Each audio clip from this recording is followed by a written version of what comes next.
Hello po mga kaparm. Sa mapagpalang umaga po ulit sa inyo lahat. Yung araw na po ay meron po akong pinagkaabalahan. Ito pong ating pong video okay na natitira-tira pa po na akin pong naplano uling ibinta. Ito po ay bali dalawa pa po ito. Ito po isang blue neto. Ito po ang pinakabago sa lahat ng video okay na akin po tinira. Ngayon ititira ko po sana ito para pa sarili. Ngayon dala ng pagkakataong sa pangangailangan ay kailangan din po natin may natin ito po natin po inaayos natin po pinakumpuni tinitesting kung ang tunog baga ay presentable pa ito sa kasalukuyan ng buhay. Pasensya na po hindi ko humalagyan ng sounds ng music ano po at baka tayo ay mapalo po ng nilolo ano po ayan at atin pong yung kondisyon bago po natin i-post o i-alok sa ating mga susugid na buyer sa magkakagusto po nito. Ayan. Ito po, available po ito. Nasa bahay lang po ito.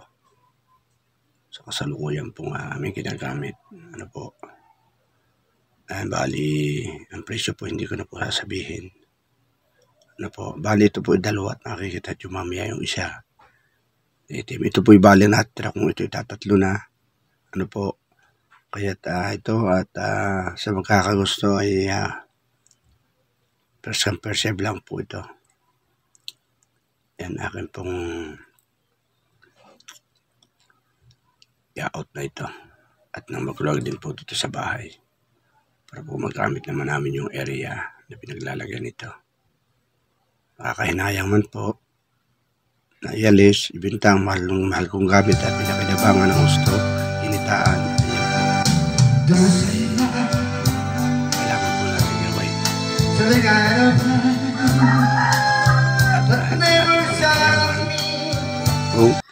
Ang pagbibinta naman po nito ay para sa atin din po pamilya.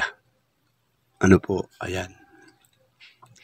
Kaya nga po ng kasabihan sabi, magaling daw po yung may nasisira kaysa wala. May naibinta pagka kailangan para magkapera, yan, ibinta kahit mahal pong gamit. Ano po, ito na nga po yun. Ayan po, abangan nyo po ang maging kaganapan ngayong araw na ito. At ito po may parating na buyer. Hindi ko po sure kung aabutin ang buyer dito sa aking video. Ano po, at ang mahalaga ay naikondisyon ko po ito. At pag dumating pong bigla ang buyer, hindi po natin ibigay. Ano po, ayan. Pagkikita ko po sa inyo yung isa na pambinta. Ito na po yun. Uli itim po ito na binibinta ko rin po. Ano? Maraming po salamat.